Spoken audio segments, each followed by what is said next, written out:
तो ये गंगा स्नान भी करेंगे और अपनी मीटिंग भी करेंगे। जो उनसे हमारे शहीद हुए वहां से उनके घरों सिंदूर पूछा था वो है उसकी हिम्मत। कौन सा कार्य करता है बीजेपी का पूछा था हमारे घरों सिंदूर। ऐसी गांठ काट देंगे, ऐसी गांठ काट देंगे, हक भूल जाएगा सारी। सिंदूर पूछाना कहाँ सिंदूर पूछा रहा है वो। भारतीय किसान यूनियन के सिपाही है, दिमाग ठीक कर देंगे 1 मिनट में। अगर गलत फहमी होगी दिमाग में, अपनी दिमाग में बिल्कुल ठीक कर खावेगा अम्मानाथ। विश्व में था जो नाम देश का वो बदनाम किया है। मेरे देश के बच्चे बच्चे का है वंदे मातरम नारा। और संविधान तो एक है, हमारा तुम्हारा, हमारा तुम्हारा।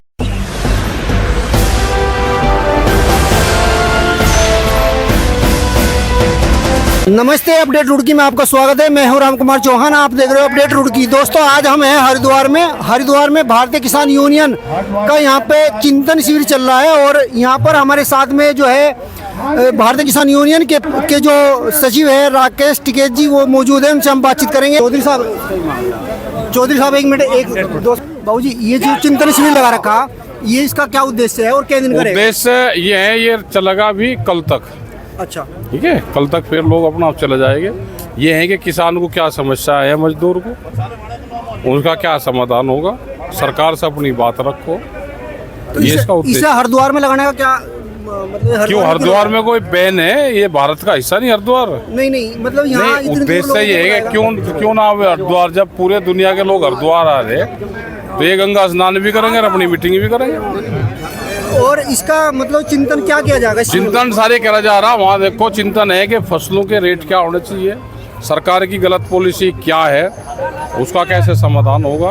तो दोस्तों, अभी आप देख रहे होंगे भारतीय किसान यूनियन के जो राकेश टिकैत जी हमारे साथ में थे। और यहाँ पर बहुत बड़ा ये चिंतन शिविर यहाँ पर लगाया गया है। कल ये समाप्त हो जाएगा जैसा इन्होंने बताया। और यहाँ पर किसानों के हक की सारी बात यहाँ पर करेंगे। और लोग भी यहाँ पे हैं, उनसे भी हम बात करने की कोशिश करेंगे। बाबू जी, क्या नाम है आपका? मेरा नाम चौधरी विजय सिंह, जिला प्रवक्ता अलीगढ़। अच्छा, अलीगढ़ से? जिला प्रवक्ता अलीगढ़। ये जो भारतीय किसान यूनियन, ये जो चिंतन शिविर लगाया गया है, इसमें किस बात को लेकर के चिंतन शिविर है और ये कब लगातार कब तक रहेगा और क्या क्या इसमें मुद्दे किसानों के उठाए गए हैं? पहले तो आप ये समझें कि चिंतन शिविर एक ऐसा माध्यम है कि 1 साल के बाद में हम लोग सभी गांव से चल कर के एकत्रित होते हैं और अपने खाने पीने की पूरी सामग्री लाते हैं। उसके लिए यहाँ जो है चिंतन शिविर में ये है कि किन किन मुद्दों पे बात की जाए और अब तक हमने कितना कार्य किया है। दूसरी चीज मैं कहना चाहता हूँ कि ये चीज खत्म होती है यहाँ के कि भाईचारा कायम होता है इससे। अच्छा, जैसे कि न ये हिंदुस्तान तेरा है, न ये तेरा है और न ये मेरा है, हिंदुस्तान सबका है। और नहीं समझी गई ये बात तो नुकसान सबका है। यूं तो चुपके से नदियां मिल जाती हैं सागर में, महासागर बनाने में योगदान सबका है, योगदान सबका है।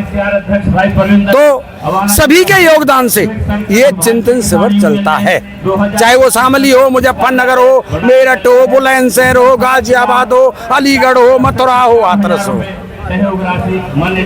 तो चिंतन और मंथन का ये जो विषय है और एक दूसरे से मुलाकात का विषय है। परंतु एक बात कहना चाहता हूँ आपसे कि अगर आप ना होते तो हमारी आवाज को बुलंद कौन करता? अगर हम ना होते आप किसे दिखाते? इसीलिए हमारे बीच में और आपके बीच में एक संबंध है और चंद लाइनों के माध्यम से कि अगर न मिलते इस जीवन में, पत्रकार महोदय जी बताओ, कि अगर न मिलते इस जीवन में और लेते जन्म दोबारा, जन्म जन्म का साथ है हमारा तुम्हारा, हमारा तुम्हारा। ये तो रही मुंबई वालों की लाइन और मेरी स्पेशल लाइन है साहब, तर्ज यही होगी कि मंदिर हो या चाहे मस्जिद और चर्च हो या गुरुद्वारा, परम पिता तो एक है हमारा तुम्हारा, हमारा तुम्हारा। और जो बांटने की बात करते हैं, कभी जाति में, कभी धर्म में, कभी मजहब में, उस पर कहना चाहता हूँ के धरती बांटी धर्म बांट ली अपनी भाषा, और बांट लिए भगवान भी अपने, सोचा नहीं जरा सा। हिम्मत है तो बांट दिखाओ, और ये चैलेंज हमारा, और नील गगन तो एक है, हमारा तुम्हारा, हमारा तुम्हारा। तो ये भाईचारे को कायम करता है। आप एक बात कह दूं कि मेरे देश के कुछ बाबाओं ने, जो कि धर्म की चाशनी चढ़ रही है, कि मेरे देश के कुछ बाबाओं ने और खोटा कर्म किया है, और जो था विश्व में नाम देश का वो बदनाम किया है। जैसे राम रहीम आसाराम फलाने माँ के, विश्व में था जो नाम देश का वो बदनाम किया है। मेरे देश के बच्चे बच्चे का है वंदे मातरम नारा, और संविधान तो एक है, हमारा तुम्हारा, हमारा तुम्हारा। अगर न मिलते इस जीवन में और लेते जन्म दोबारा, जन्म जन्म का साथ है, हमारा तुम्हारा, हमारा तुम्हारा। बाबूजी बहुत बढ़िया रागनी आपने सुनाई जी। अब मैं कुछ सवाल आपसे पूछना चाह रहा। खूब पूछो। जो मोदी जी ने कहा कि किसानों की हम आय जो है दोगुनी करने वाले हैं या कर रहे हैं, तो उसमें कुछ इजाफा हुआ या आप संतुष्ट हो उनके काम से, किसानों के बीच में जो उन्होंने काम करा सरकार ने 11 सालों में, या नहीं हो? या मेरा मानना तो ये है कि सरकार ने 11 साल तक जुमले छोड़े, किसानों की किसी की आय दूनी नहीं हुई, खर्चा जरूर दूना हो गया है। यूरिया पे दाम बढ़े, डीएपी पे दाम बढ़े, पेस्टिसाइड पे बढ़े, और जो है कीटनाशक पे बढ़े, और जो है बीज पे बढ़े, सब पे दाम बढ़े, केवल जुमले। अच्छा, और एक बात और कहना चाहता हूँ, जो 11 साल में देश के टैक्स का पैसा हमारा तुम्हारा सबका फूंक के फेंक दिया, विदेशों में जा जाके डंका बज रहा है, और इस समय पे एक देश आपके साथ नहीं है। ढोल की पोल खुल गई और वो जो है सारी चीज आगे आ गई। एक बात बताओ, हमारी विदेश नीति फेल है, कोई भी देश हमारे साथ खड़ा नहीं है, कोई ये भी नहीं कह रहा कि पाकिस्तान ने गलत किया है। नहीं, मुझे एक बात बताओ, पहले जब यूपीए की सरकार हुआ करती थी, उस समय यूरिया अवेलेबल नहीं हो पाता था, मतलब मिल नहीं पाता था, लाइन में लगना पड़ता था, तो अब वो इस तरह की शिकायत तो नहीं रही? लाइन में तो आजू लग रहा है, जिले पे डीएपी ना आती, रोज वहाँ का जो धरने और आंदोलन है रहे। मेरा कहने का मतलब ये है कि किसान की आय दूनी न होके किसान का खर्चा दूना हो गया है। आमदनी तो बढ़ी पहले से न, क्या बढ़ा आप बताइए मुझे? कुछ नहीं बढ़ा, रेट वही है। किसी रेट में इजाफा हुआ हो तो बताओ आप। पहले गन्ने का जो रेट है वो बहुत कम हुआ करता था, हमने देखा कि 25-25 11 साल में इन्होंने कितना बढ़ाया? मात्र 10-15%, इससे ज्यादा तो नहीं बढ़ाया। इससे ज्यादा तो मतलब जो है अखिलेश सरकार में बढ़ा, मायावती की सरकार में बढ़ा। तो यूपीए सरकार ठीक थी इससे? इस सरकार से कौन सी सरकार आपको अच्छी लगती है? कौन सी सरकार बड़ी? किसानों के लिए सबसे ज्यादा अगर किसी ने किया तो अखिलेश सरकार ने किया। अब गिनिए आप कि सबसे पहले किसान को दुर्घटना बीमा मिलता था, 2 लाख रुपए 5 लाख रुपए किया। किसानों का सम्मान, जो सम्मान, एक सेकंड मेरी सुन लीजिए।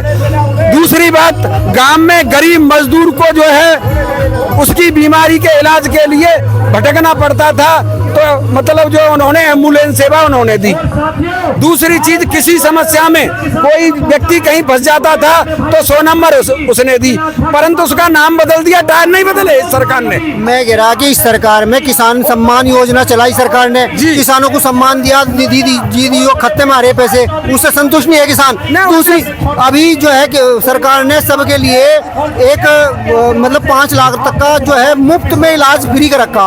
वो मैं मानता हूँ आपने कि 5 लाख रुपए का मुफ्त में इलाज दिया, और गरीबों को घर जाके मतलब घर से राशन देने का काम कर रही। तो इन सब कामों से ये अच्छे काम भी तो है सरकार के। मैं मानता हूँ कुछ कमियां होंगी, पर जो अच्छे काम उन्हें भी तो एक्सेप्ट करना चाहिए। नहीं, अच्छे काम हैं, अच्छे काम क्यों नहीं है? अच्छे काम बताएंगे आपको, अच्छे भी बताएंगे और बुरे भी गिनाएंगे, दोनों चीज गिनाएंगे। अच्छे काम तो उनके ये हैं कि थोड़ा सा यूरिया और डीएपी टाइम पे मिला, परंतु महंगाई से ग्रस्त है किसान। दूसरी चीज एक और है कि सरकार जो है, सरकार के द्वारा कुछ कदम ऐसे हैं जो किसान के हित में हैं, परंतु हमें उसकी जरूरत नहीं किसान सम्मान निधि की। अगर किसान को किसान की फसल का सही वाजिब दाम मिल जाए स्वामीनाथन के अनुसार, तो हमें उस 2000 रुपए की कतई जरूरत नहीं है। उस 2000 रुपए की हमें कतई जरूरत नहीं है। हमारी फसलों के कीमत हमें मिल जानी चाहिए। होता क्या है कि ये कोई परमानेंट इलाज नहीं है कि मतलब हम 2000 रुपए किसान सम्मान निधि दे रहे हैं। परमानेंट इलाज है कि किसान को उसकी एमएसपी यानी कि मिनिमम सपोर्ट प्राइस जो सरकार रखती है उसी को नहीं देती। एक बात और कह देना चाहता हूं, जिस समय पे हमारे माननीय प्रधानमंत्री जी मुख्यमंत्री हुआ करते थे, तब उन्होंने मनमोहन सरकार को चिट्ठी लिखी थी कि आप किसान की एमएसपी पे जो गारंटी करें। तब तक किसान की एमएसपी पे गारंटी आप नहीं करेंगे, तब तक किसान की हालत नहीं सुधर सकती। आज में ये पश्चाताप इस बात का होता है कि आज हमारे माननीय प्रधानमंत्री, मुख्यमंत्री तो नहीं प्रधानमंत्री हैं, देश के प्रधानमंत्री हैं, आज एक कलम से एमएसपी की घोषणा क्यों नहीं कर देते? क्या हो गया ऐसा? एक चीज और बता देता हूँ सर आपको कि हमारे और आपके घर में जब शादी होती है ना, तो एक गाना गुनगुनाया जाता है कि बहारो फूल बरसाओ मेरा महबूब आया है। मेरा कुछ और कहना है कि किसानों जाग जाओ तुम, जमाना खूब आया है। सदियों से सताया है, बरसों से सताया है, और किसानों जाग जाओ तुम, जमाना खूब आया है। अच्छा, एक चीज जो जाते त्रस्त है भारत पूरा हिंदुस्तान, करप्शन। बड़े ओहदे पे जो बैठा वही करता दलाली है। बड़े ओहदे पे जो बैठा वही करता दलाली है। कहीं पर दाल में काला, कहीं तो दाल काली है। जीएसटी और नोटबंदी ने हमको सताया है, और किसानों जाग जाओ तुम, जमाना खूब आया है। और एक बात बताऊं बहन जी, एक सेकंड, जब कोई परेशानी बढ़ी है तो हमारी नारी शक्ति ने इतना योगदान दिया है। मैं आपको बताऊं, जब देश आजाद था तो स्वतंत्रता के पहले संग्राम में नारी शक्ति का योगदान रहा, चंद लाइनों के माध्यम से। बहन जी एक सेकंड का समय दे दो।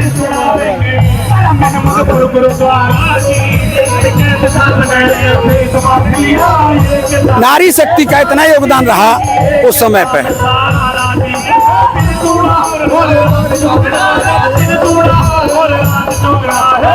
कोई बात नहीं, आओ मैं सुनाऊं, भाई साहब याद नहीं करना। आओ मैं सुनाऊं, किस किस को बताऊं और कितनी गिनाऊं वीरों की कुर्बानियां, वीरों की कुर्बानियां। भारत माँ की आन की खातिर, अपने वतन की शान की खातिर, अपनी दे गए जवानियां।